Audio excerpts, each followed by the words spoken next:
پتہ ہے اس میں بلغاری صاحب یہ چیز بڑی خاص ہے. ابھی ماشاءاللہ سے بڑی اچھی تیاری چل رہی ہے, اب دستے بھی روانہ کر دی گئے ہیں.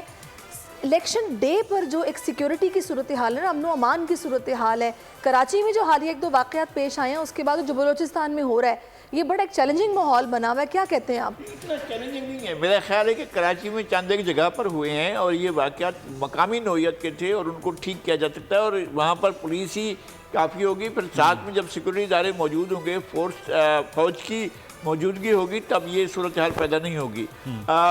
بعض پولنگ اسٹیشن ایسے ہو سکتے ہیں جو حساس ہیں, لیکن مجموعی طور پر جو پولنگ ہے وہ پرامن رہے گی.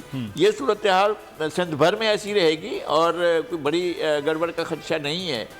میرے خیال میں پنجاب میں بھی بہت زیادہ نہیں ہوگا. پنجاب میں وہ جو مقامی نوعیت کے جھگڑے ہیں وہ ایک سین آ رہا ہے, لیکن جو اس قسم کے واقعے کہہ رہے ہیں, جو بلوے کہتے ہیں نا, وہ اس قسم کی کوئی صورتحال نہیں ہو رہی ہے. کوئی انتخابی بلوے نہیں ہو رہے ہیں, اور بہرحال سیکورٹی کی موجودگی جو ہے وہ اور گارنٹی کرے گی اور اس کو بالکل یہ یقینی بنائے گی کہ جب فوج موجود ہے اور ادارے موجود ہیں اور سیکورٹی کے ادارے موجود ہیں تو یہ زیادہ پرامن بنائیں گے اس ماحول کو. لوگ الیکشن چاہتے ہیں اور میرا خیال یہ ہے کہ یہ لوگ اپنے آپ کو تیار بھی کر رہے ہیں.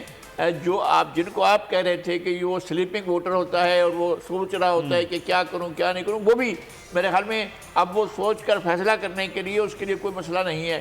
وہ جو ہے کل کا دن بھی اس کے پاس ہے اور 8 تاریخ کو پولنگ کے لیے ضرور نکلے گا اور ماحول پرامن رہے گا انشاءاللہ. سیاسی جماعتیں خود جو ہے وہ بڑی کوششوں میں اس میں لگی ہوتی ہیں کہ ووٹر کو جلدی سے جلد باہر نکالا جائے. سبسکرائب کریں اور بیل دبائیں تاکہ کوئی خبر رہ نہ جائے.